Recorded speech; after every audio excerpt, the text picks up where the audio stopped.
So first timber డిఫెక్ట్స్లో weightage చూద్దాం. First 2 marks అనేది ఈ టాపిక్ నుంచి రావడం జరుగుతుంది. నేను ఏదైతే డెఫినేషన్స్ నేర్పిస్తానో వాటిలో నుంచే క్వశ్చన్స్ అనేది రావడం జరుగుతుంది. మోస్ట్ ప్రాబబ్లీ ఇవే ఉంటాయి. సో ఫస్ట్ బోరార్ హోల్స్ అనేది ఇది మనకు తెలిసిందే, రంధ్రాలు ఎవరు పెడతారు, ఇన్సెక్ట్స్ కానీ బర్డ్స్ కానీ. బర్డ్స్ ఎందుకు పెడతాయండి, మీకు క్వశ్చన్ రావాలి కదా, బర్డ్స్ ఎందుకు పెడతాయి, అవి ఉండడానికి చెట్టుని దాని ఆసరాగా చేసుకుంటుంది, అందుకని బర్డ్స్ కూడా రంధ్రాలకు కారణం అవుతాయండి. ఇంకొక మేజర్ డిఫెక్ట్ చేసేది టింబర్ అంటే ఏం లేదండి, ఇక్కడ బేసిక్గా వుడ్. మీరు అది కూడా తెలియకపోతే నేను ఒకసారి చెప్దామని చెప్తున్నా. Timber is nothing but wood అండి. ఇది ఎలా అంటే పర్టికులర్ ఆ చెట్టుని అదే చెప్తాం కదా, ప్రాసెస్ చేసిన తర్వాత దాన్ని మనం టింబర్ అంటామండి. అంటే బేసిక్గా ఒక ఏరియాలో మనం చెట్టును నరుకుతామా, దాన్ని బార్క్ రిమూవ్ చేయడం ఇవన్నీ చేసిన తర్వాత వచ్చేదాన్ని టింబర్ అంటాం. సో బేసిక్గా మీరు ఏం గుర్తుపెట్టుకుంటారంటే timber is nothing but a wood. అక్కడికి అది క్లియర్ అయిపోయిందండి. ఈ టింబర్ ఎందుకు మన మ్యానుఫ్యాక్చరింగ్లో ఇప్పుడు మనం ఏదైనా డైనింగ్ టేబుల్ చేయాలన్నా ఏం చేయాలన్నా కొయ్య కావాలి, ఆ కొయ్యే ఈ టింబర్, వీటి నుంచి వచ్చే ప్రోడక్ట్సే మనకి ఇంపార్టెంట్. సో ఇంకెక్కువ డిస్కషన్ అనవసరం అండి, విల్ గో టాపిక్లోకి వెళ్ళిపోదాం. ఇక్కడ నుంచి మనకి క్వశ్చన్ రావడం జరగదు, ఇది బేసిక్ మీ ఇన్ఫర్మేషన్ కోసం చెప్పాను. సో బేసిక్గా ఫంగల్ అటాక్స్ అనేది చాలా టింబర్కి ఆర్ వుడ్కి డ్యామేజ్ చేయడం జరుగుతుంది. సో ఆ ఫంగల్ అటాక్స్లో కొన్ని టైప్స్ ఉన్నాయండి. ఈ టైప్స్ మీకు చాలా ఇంపార్టెంట్. ఇక్కడ నుంచే ఒక క్వశ్చన్ అనేది మోస్ట్ ప్రాబబ్లీ ఎక్స్పెక్టెడ్ క్వశ్చన్ ఎప్పుడు వస్తుంది. సో దాని గురించి మాట్లాడదాం. ఫస్ట్ బ్రౌన్ రాట్ అనేది ఉంది కదా. సో బేసిక్గా మన వుడ్ అనేది ఆ టింబర్ అనేది దేంతో ఫామ్ అయి ఉంటుందండి, సెల్యులోస్ ఆర్ లిగ్నిన్ ఎందుకంటే అది కాంప్లెక్స్ స్ట్రక్చర్, ఒక బ్యాక్ బోన్గా యాక్ట్ చేసి, ఇప్పుడు మనకి ఎన్ఎంకి ఎలాగా, సో వెన్నెంగా ఉండడం వల్ల మనం నిటారుగా నిలబడతాం. సో ట్రీస్లో కూడా లిగ్నిన్ వల్ల చెట్లు అనేవి వాటి స్ట్రెంత్ని కోల్పోకుండా అలానే నిలబడి ఉంటాయి. దీంతోపాటు ఏముంటాయండి, సెల్యులోస్ ఉంటాయి. సెల్యులోస్ ఎందుకు ఉంటుంది, దాని ఫుడ్ అంతే కదా. ఇప్పుడు మనం ఇప్పుడు పేపర్ ఇండస్ట్రీస్ కూడా మన సెల్యులోస్ని ఎక్స్ట్రాక్ట్ చేస్తాం. సో యాక్చువల్గా ఈ 2 కాంపోనెంట్స్ అనేది వుడ్లో అనేది ఉండడం జరుగుతుంది. సో ఈ బ్రౌన్ రాట్ని కాస్ట్ చేయడానికి ఫంగస్ ఏం చేస్తుందంటే, ఈ సెల్యులోస్ని, చెట్లో ఉన్న సెల్యులోస్ని డైజెక్ట్ చేస్తుంది లేదా తినేస్తుందండి సింపుల్గా. కానీ లిగ్నిన్ ఏం చేయలేదు. అలా ఏం చేయకుండా లిగ్నిన్ మిగిలిపోయి సెల్యులోస్ తినడం వల్ల బ్రౌన్ రాట్ అనేది ఫామ్ అవుతుంది. సో ఎగ్జాంపుల్ ఎలా అడుగుతాడండి మనల్ని, సింపుల్గా సెల్యులోస్ డైజెస్ట్ అయిపోయి లిగ్నిన్ మిగిలిపోయి ఉంటే అది ఏ రాట్ని కాస్ట్ చేసేది ఎవరండి, ఫంగస్ అనేవాడు అటాక్ చేయడం వల్ల బ్రౌన్ రాట్ అనేవాడు ఫామ్ అవుతాడు. బ్రౌన్ రాట్ అంటే ఏం లేదు, ఇప్పుడు ఇది ఫర్ ఎగ్జాంపుల్ ఇది మన కొయ్యలో ఇప్పుడు ఇదంతా ఫర్ ఎగ్జాంపుల్ సెల్యులోస్ అండి. ఇక్కడ మనకి లిగ్నిన్ ఉందనుకోండి, ఫర్ ఎగ్జాంపుల్ ఈ పోర్షన్ అంతా లిగ్నిన్ ఉంది, ఇక్కడ సెల్యులోస్ ఉందనుకోండి. ఈ సెల్యులోస్ మీద ఈ ఫంగల్ అనేవాడు అటాక్ చేస్తాడు. చేయడం వల్ల ఈ సెల్యులోస్ని తినేస్తాడు ఎవడు, ఫంగల్. ఏం వదిలేస్తాడు, లిగ్నిన్ వదిలేస్తాడు. సో ఇలా వదిలేయడం వల్ల బ్రౌన్ రాట్స్ అనేవి ఫామ్ అవుతాయి. అంటే అది ఒక డిఫెక్ట్ అనమాట. సో మీరు ఇంతే గుర్తుపెట్టుకోండి, బ్రౌన్ రాట్ అంటే ఏంటి, ఫంగల్ అటాక్ జరుగుతుంది, ఏం తినేస్తాడు, సెల్యులోస్ని తినేస్తాడు, ఏం వదిలేస్తాడు, లిగ్నిన్ వదిలేస్తాడు. సో సింపుల్ బ్రౌన్ రాట్ అంటే ఇంతే. సో సింపుల్ డెఫినేషన్ అడుగుతాడు, బ్రౌన్ రాట్ ఎవడు కాస్ట్ చేస్తాడు అని ఒక క్వశ్చన్ అడుగుతాడు, దేన్ని తింటాడు అంటాడు. మోస్ట్ ప్రాబబ్లీ దీంట్లో నుంచి మ్యాచ్ ద ఫాలోయింగ్ క్వశ్చన్ అని ఎక్స్పెక్టెడ్ అండి ఎప్పుడు. సో వైట్ రాట్ అంటే ఎందుకు చూద్దాం. సేమ్ ఈ ఫంగల్ అనేటోడు ఏం చేస్తాడు, వైట్ రాట్ని కాస్ట్ చేస్తాడు. వైట్ రాట్లో ఏం జరుగుతుందండి, ఈ సెల్యులోస్ అనే కాంపోనెంట్, లిగ్నిన్ అనే కాంపోనెంట్ కంప్లీట్గా తినేస్తాడు. సో తినేస్తే ఏం ఫామ్ అవుద్ది, వైట్ రాట్ ఫామ్ అవుద్ది. అంటే తెల్లగా దాని యొక్క డిఫెక్ట్ అనేది చూపిస్తుంది వుడ్ మీద. కట్ చేసిన వుడ్లో చూసినట్లయితే మీకు తెల్లగా కనపడుతుంది కదా రాట్. దానికి కారణం ఏంటంటే సెల్యులోస్, ఫంగస్ అనేటోడు తినేయడం వల్ల, లిగ్నిన్ని తినేయడం వల్ల, రెండుటి తినేస్తాడు ఇక్కడ. సో ఇది సెకండ్. సో థర్డ్ వచ్చేసి మనకి ఈ రెండుని ఒకవేళ స్పాంజ్ రాట్ అంటామండి, దీన్నే sponge rot or sap rot అని కూడా అంటాం. సో ఇక్కడ ఏం జరుగుతుందంటే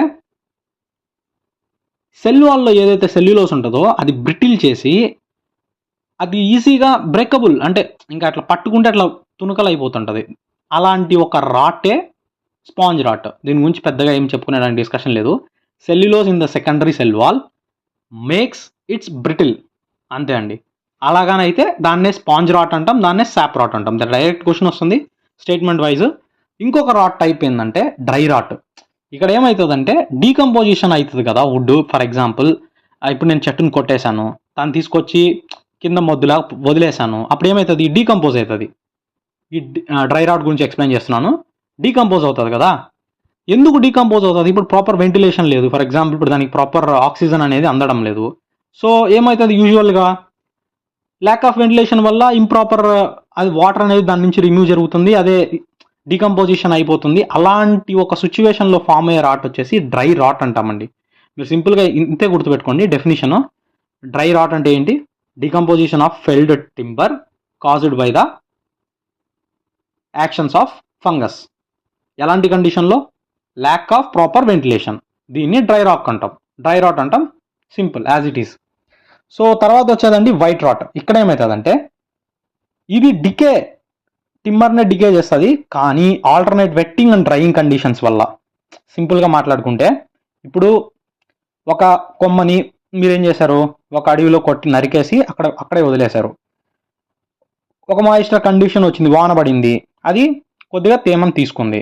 ఎండ వచ్చింది, తేమను వదిలింది. సో ఈ రెండుటి వల్ల ఏమవుతుంది? ఫంగస్ డెవలప్ అవుతుంది. ఫంగస్ డెవలప్ అయ్యి ఏమవుతుంది? అది ఒక రాట్ లాగా ఫామ్ చేస్తుంది. రాట్ అంటే ఏం లేదు, ఒక డిఫెక్ట్. ఆ డిఫెక్ట్ని ఏమంటాం? వెట్ రాట్ అంటాం. అర్థమైందా? సో యాజ్ డెఫినేషన్ చూసుకోండి మళ్ళీ ఒకసారి. Decay of timber caused by alternate wetting and drying. ఇలాంటి ఒక కండిషనే వెట్ రాట్. ఇది ఎవరు కాజ్ చేస్తాడు? ఫంగస్. ఇంకోటి వచ్చేసి స్ట్రైన్ అండి. మనకి ఇక్కడ ఎప్పుడు క్వశ్చన్ అడిగేది ఏంటంటే స్ట్రైన్ అంటే ఏంది, గ్రెయిన్ అంటే ఏంది. లాస్ట్ టైం గ్రెయిన్ అంటే ఏందని క్వశ్చన్ అడిగాడు. ఫస్ట్లీ మనం ఇప్పుడు స్ట్రైన్ అంటే ఏందో చూద్దాం.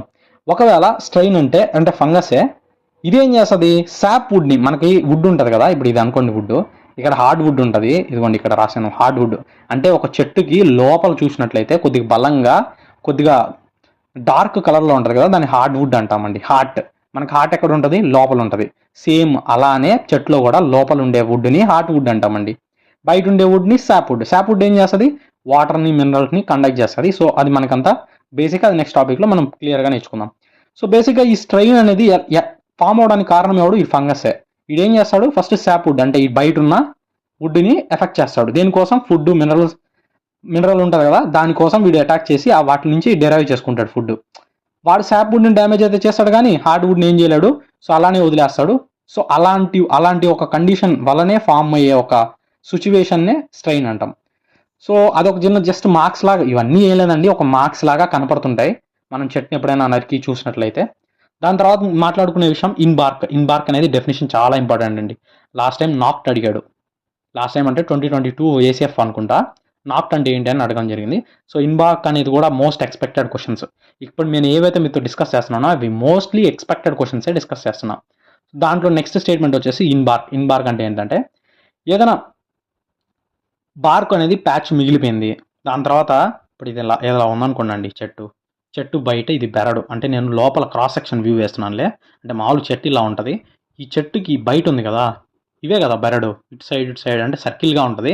3D ఇమాజినేషన్ నేను చూపించలేకపోతున్నాను. ఈ బార్క్ ఏదైతే ఉంటుందో బయట, అది లోపలికి వెళ్ళిపోయి, అంటే దీన్ని ఓవర్లాప్ అంటే బార్క్ అనేది లోపలికి వెళ్ళిపోద్ది.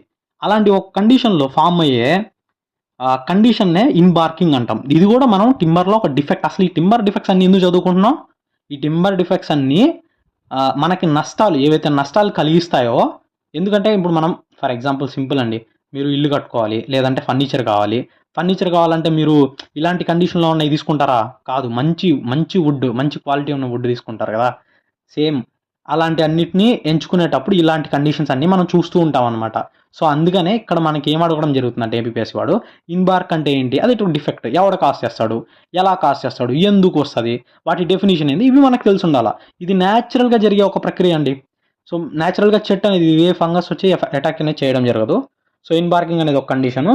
ఇక్కడ స్టేట్మెంట్ చూద్దాం. ఈ ప్యాచ్ ఆఫ్ బార్క్ ఒక ప్యాచ్ అండి, అది కానీ పార్షియల్లీ కానీ హోల్ అంటే మొత్తం కానీ ఎన్క్లోజ్ కానీ అయితే వుడ్ లోపల ఇన్సైడ్ ద వుడ్, అలాంటి ఒక కండిషన్ ఇన్బార్క్ అంటాం. నాక్ట్ అంటే ఏంటంటే ఇప్పుడు ఒక కొమ్మ ఉంటుంది, మీరు చెట్లు చూస్తుంటారు, తరచూ మన పెరట్లో కొమ్మలు పెరిగితే నరికేయమంటారా? ఎందుకు నరకమంటారంటే ఈ నాక్ట్ ఫామ్ అవుద్ది.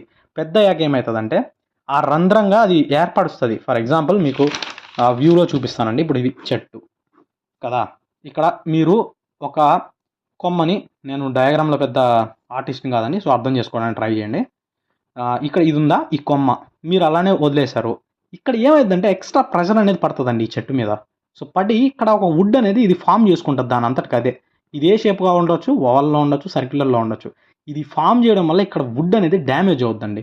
ఇది పెద్ద ఇది కానీ నరికినట్లయితే మీకు ఇక్కడ ఇలా కనపడుతుంది. ఇప్పుడు ఇది అనుకోండి, మీరు ఒక ప్లాంక్ మీరు ఎప్పుడు చూసే ఉంటారు నాకు తెలిసి.